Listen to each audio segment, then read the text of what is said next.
प्रभु जब अपनी शक्तियों का प्रकाश करते तो लगता है कोई त्रिभुवन में जिसकी रक्षा नहीं कर सकता, उसकी रक्षा के लिए मां भवानी दुर्गा अपना भयानक रूप धारण करके महिषासुर आदि दैत्यों का मर्दन करती है। प्रभु है उस रूप में, दूसरा नहीं है। उनकी सामर्थ्य कितनी है? दुर्गा कोटि अमित अरिमर्दन। हरि की सामर्थ्य कैसी? अमित दुर्गाओं जैसी। 1 करोड़ अरब नहीं, अमित दुर्गाओं जैसी दुष्टों का मर्दन करने की सामर्थ्य। अमित था नहीं कि कितनी सामर्थ्य है। एक दुर्गा रूप में जब हरि प्रकाशित होते हैं तो त्रिभुवन में कोई सामने खड़ा होने वाला नहीं होता। मां भवानी जिस समय अपने स्वरूप में आती, किसी की ताकत नहीं है। ये शुंभ निशुंभ इतने बलवान दैत्य थे, त्रिभुवन में कोई इनका बाल बांका भी नहीं कर सकता था। स्मरण किया समस्त देवताओं ने तो भगवान से ही शक्ति का प्रादुर्भाव हुआ। इतना सुंदर रूप मां भगवती का। शुंभ निशुंभ के पार्षद घूमते रहते थे, उन्होंने देखा, जाके बताया कि आपके महल में जितनी सुंदरियां उसकी दासी बनने योग्य भी नहीं, ऐसी सुंदरी का हमने दर्शन किया। बोले मेरा जाके परिचय बताओ। बोले ऐसा नहीं लगता कि आपके परिचय बताने से केवल आ जाएंगी। तो उनका अगर ऐसा नहीं तो केश कर्षण निर्धूता गौरवा मां गरिष्यति, उसके गौरव को धूल में मिलाते हुए बाल पकड़कर घसीट कर हमारे पास लाओ। मार्कंडेयपुरा उनके पार्षद गए और बताया हमारे मालिक शुंभ निशुंभ है, उनका आदेश है कि आप महल में चलो और आदर सहित, अगर आप ऐसा ना करती हैं तो मैं आपका निरादर करते हुए बाल पकड़कर घसीटते हुए ले जाऊंगा। देवी जी ने मुस्कुरा दिया और कहा अपने मालिक से कह दो जाकर के कि हम उसी की आज्ञा पालन करती जो हम पर युद्ध में विजय प्राप्त कर ले। वो जाके बोले हाँ वो तो मतवाले, त्रिभुवन में कोई जोड़ ही नहीं था।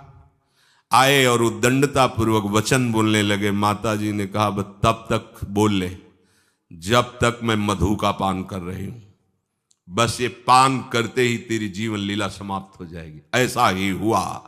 जो ही पान करके सिंह पर सवार होकर गर्जना की, सारा का सारा अहंकार धूल दूषित हो गया, काट के फेंक दिया। ऐसी अनंत अमित दुर्गाओं जैसी सामर्थ्य हमारे प्रभु श्री हरि में, अमित दुर्गाओं जैसी, क्योंकि अनंत शक्तियों के स्वामी हैं। उनकी लीला में क्यों में हो? अरे वो जब करुणा करते हैं, अपनी महिमा से उतरते हैं, तो भक्त जब ऐसे कर देता है तो डरप जाते हैं। माधोदास बाबा ने कहा नहीं चलना तुम्हें ब्रज में, हम तुम्हारी कहां तक सेवा देखेंगे, तुम्हें बाल भोग राजभोग, बाबा जी हैं, कभी मिला कभी यहीं रहो। वो बाबा आपके बिना नहीं रह सकते। दोबारा बोल नहीं पाए जगन्नाथ। ये सुन करके हृदय बलिहार होता है। ओ ऐसे सामर्थ्यशाली प्रभु अपने भक्त के प्रेम प्रणय पर भी कितना डरते हैं। ये भक्त नाच पड़ता है। ये कुतर्क की संशय की वृत्ति यहां प्रवेश नहीं करती। दुर्गा कोटि अमित अरिमर्दन, अमित गिनती नहीं ऐसी अनंत दुर्गाओं जैसी शक्ति हमारे प्रभु में विराजमान है। शक्र कोटि सत सरिष विलासा, आहा अरबों इंद्र जैसा विलास प्रभु में। अरबों, एक इंद्र त्रिभुवनपति है, अरबों इंद्र के समान प्रभु का ऐश्वर्य है। और नवशत कोटि अमित अवकाशा, जिस एक आकाश के लिए गरुड़ जी से कह रहे हैं कि मच्छर से लेकर आप तक उड़ते हो पार पाए, बोले ऐसे अरबों आकाश के समान अवकाश है प्रभु में। मरुत कोटि सत विपुल बल, रवि सत कोटि प्रकाश, शशि सत कोटि सुशीतल, समन सकल भव त्रास। अरबों पवन के समान महान बल है। अगर त्रिभुवन में कोई बल है तो पवन में बल है, वायु बल। बड़े बलवान देवता, बल में इनके समान कोई नहीं। इन्हीं के अंश से प्रकट होते पवन पुत्र हनुमान। और इन्हीं के अंश से प्रकट होते पवन पुत्र भीम, बेजोड़ बलशाली महात्मा। दोनों महात्मा बेजोड़ बलशाली। जेगिर चरण दे हनुमंता, चले उसोगा पाताल तुरंता। जिम अमोघ रघुपति कर बाना, ये ही भांति चले हनु। किलकार दे तो राक्षसियों के गर्भ गिर जाते थे, ऐसे महान बली हनुमान जी। और भीम का क्या कहना है? जब ये देव पुष्प उड़ करके आया और द्रौपदी जी को दिया गया, तो द्रौपदी जी ने कहा इसका जोड़ होना चाहिए, इस पुष्प का। सबसे कहा पर किसी ने नहीं सुना। भीम ने कहा कहीं भी मिलेगा मैं इससे लाएंगे। ऋषियों ने समझाया कि आगे मत बढ़ो, ये यक्षों की भूमि है, युद्ध हो जाएगा और तुम्हें तैयारी करनी है हस्तिनापुर के लिए, और तुम इधर, वो सब दिव्य हैं, पवन पुत्र हैं, किसकी माने। अपने वेग को बढ़ाया तो महाभारत में पढ़ के देख लो, इनके चलने के वेग से वृक्ष उखड़ उखड़ कर गिर रहे थे। ऐसे जब चल रहे थे तो चलने के वेग से वृक्ष उखड़ जाते थे भीम के। तो हनुमान जी ने सोचा किसी के समझाए तो समझेंगे नहीं, तो आगे पवन पुत्र ही बैठ गए, बूढ़े बानर का वेश लेकर, लंबी पूंछे से। मार्ग में मर्यादा है, किसी पशु को भी नहीं लांघना चाहिए। विवेकवान उपासक ऐसा नहीं कि कोई सो रहा है पशु भी आप उसे लांघ जाए, ऐसा नहीं। जो विवेक है, जो मर्यादा है, वैसे किसी सोते हुए को लांघना नहीं चाहिए। उन्होंने कहा है वृद्ध बानर, ये अपनी पूंछ हटा ले और मार्ग दे दे, इस समय मैं विशेष कार्य के लिए जा रहा हूं। तो उनका जब कह ही दिया है वृद्ध, तो आप समझ ही रहे होगे कि वृद्ध में क्या ताकत होती।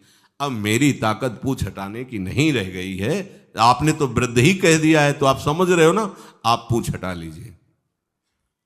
कहा हमारी आज्ञा की अवहेलना करे, ऐसे उठी नहीं, दोनों हाथ लगाया, नहीं उठी, पूरी ताकत लगा दी। पवन पुत्र भीम की पूरी ताकत लग गई, पूंछ जरा से भी नहीं ली। हाथ जोड़ के खड़े बोले हम समझ गए हमारे बड़े भ्राता आप हनुमान जी हैं, क्योंकि ऐसा कोई बानर सृष्टि में पैदा नहीं हुआ कि मैं उसकी पूंछ ला हिला सकूं। मैं समझ गया। तो मुस्कुराए और बैठ के बोले हमारी आज्ञा मानो, इस मार्ग में मत जाओ, ये देव मार्ग है, ऐसे ऐसे सिद्ध हैं कि आपका अपराध बन जाएगा, आप शाप से युक्त हो जाएंगे, इसलिए मैं आपको मना।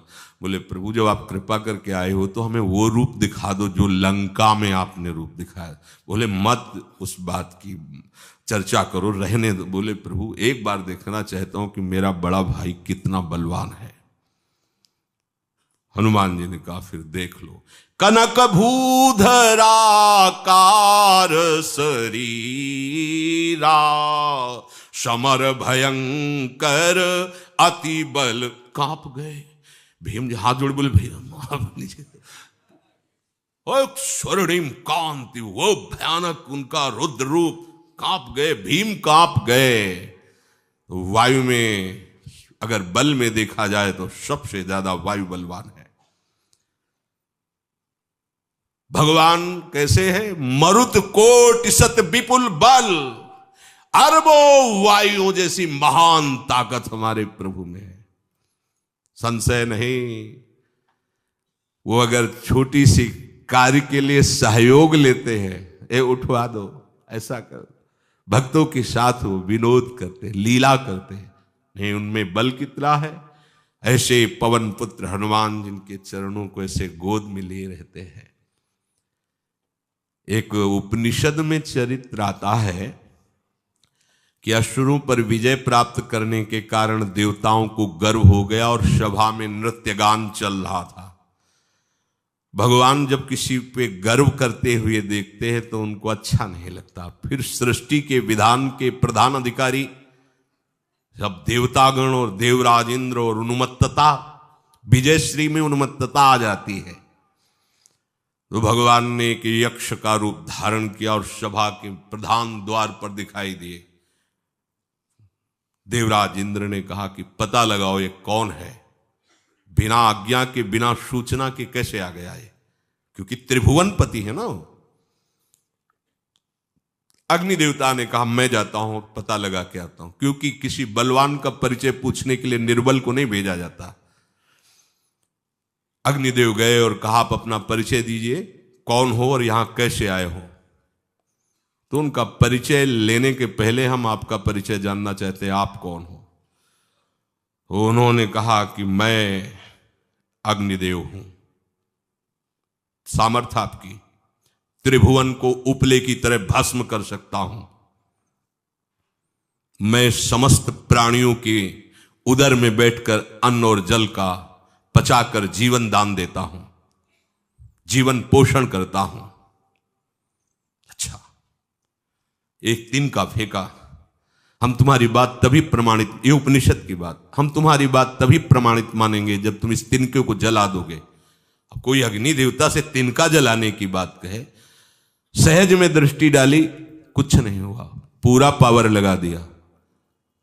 यक्ष जी ने मुस्कुरा कर कहा तुम तो कहते थे पूरे त्रिभुवन को उपले की तरह जला दूंगा, अब ग्रीवा झुकाई पहुंचे। देवराज इंद्र ने कहा कौन है? बोले असमर्थ रहा उनका परिचय जानने में, वायु देवता।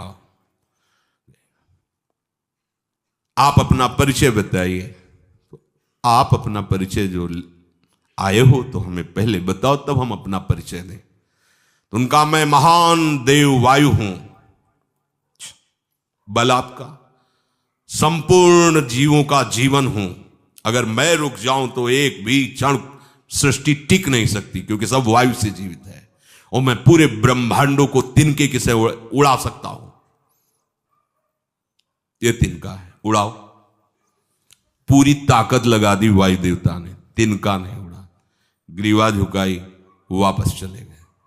अब देवराज इंद्र उठे, जे ही नजदीक पहुंचे यक्ष अंतर्धान हो गए और देखा साक्षात ब्रह्म विद्या दूर से मूर्तिमान ब्रह्म, और डांट लगाई कि तुम उनसे संभाषण करने योग्य भी नहीं हो, क्योंकि तुम सबसे बड़े सिंहासन पर बैठे हो और अहंकार करते हो।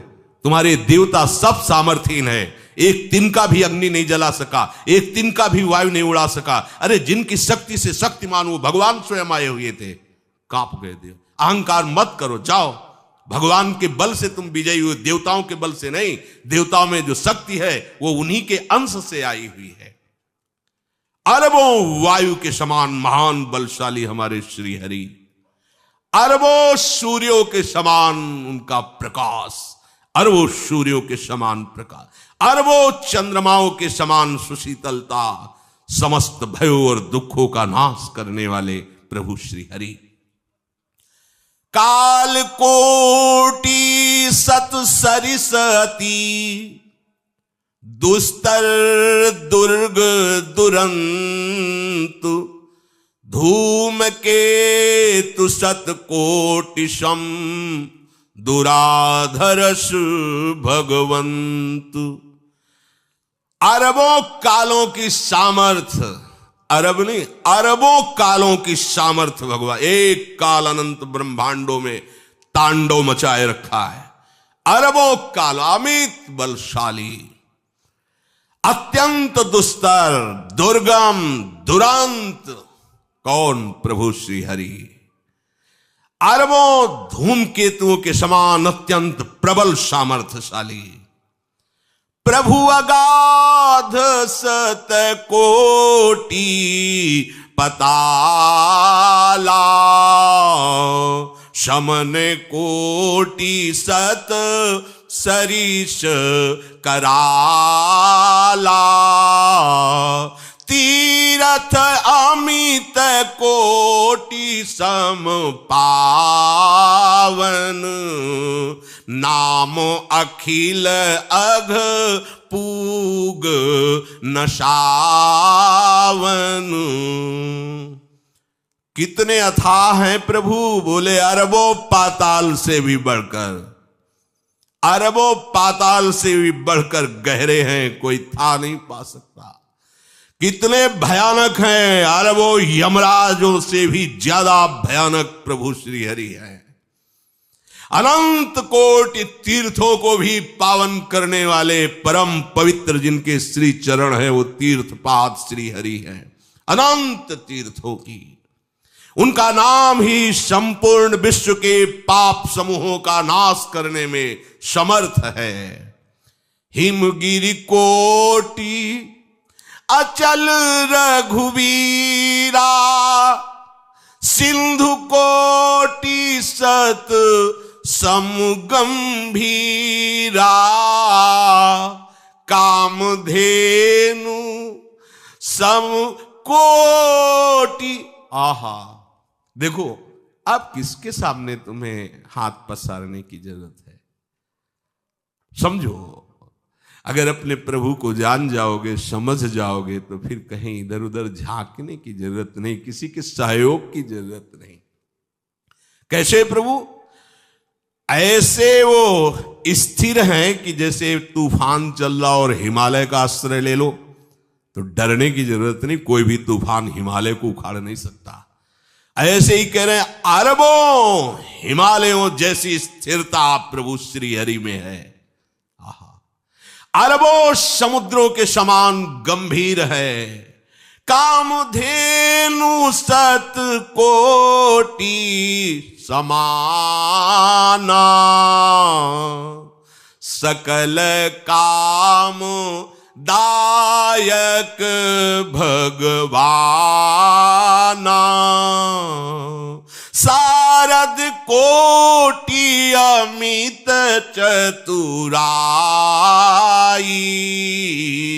विधि सत कोटि सृष्टि निपुनाई,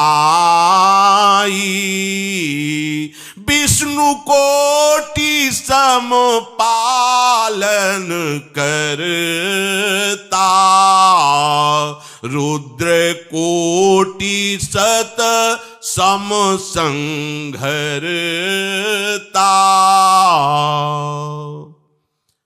अरबों कामधेनुओं के समान प्रभु श्री हरि हैं। एक कामधेनु मिल जाए तो निहाल हो जाए।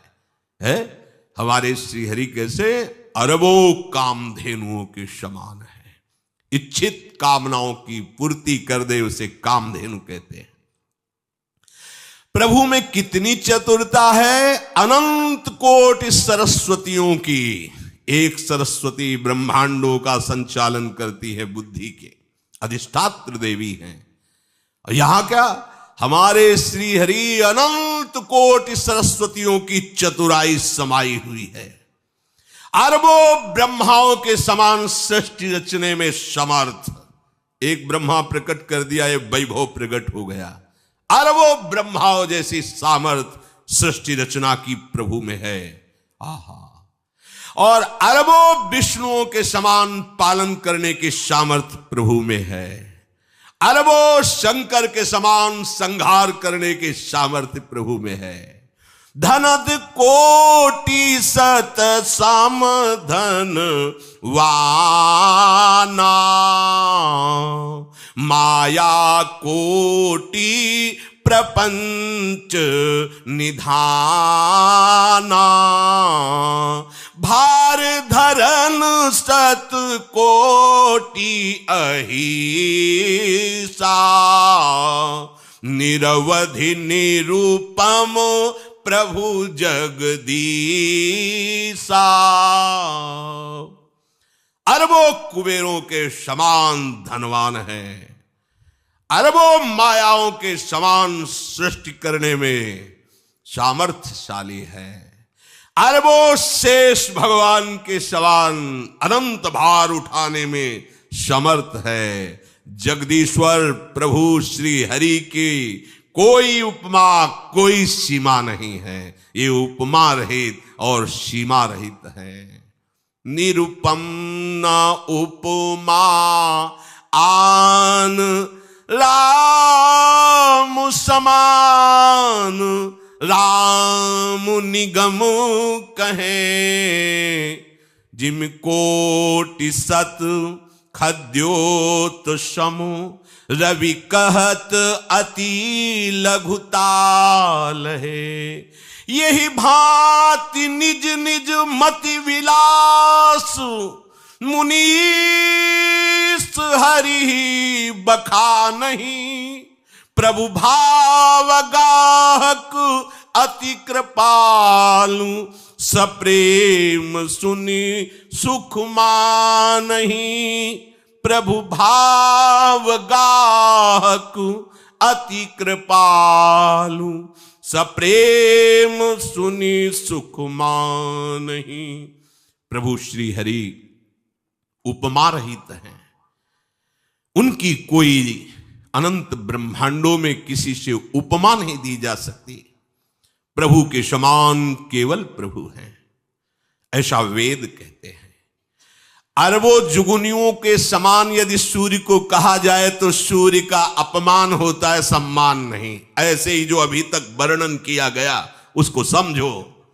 अरबों जुगनुओं के समान यदि सूर्य को कहा जाए तो सूर्य की प्रशंसा नहीं, एक तरह से अवहेलना है।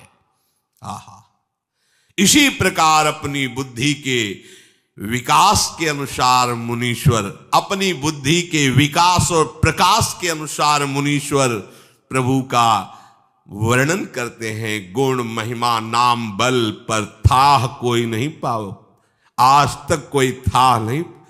ऐसे प्रभु की लीला में कोई कुतर्क, कोई संशय, अब वो क्या बुद्धि है उसका खुद विचार करे।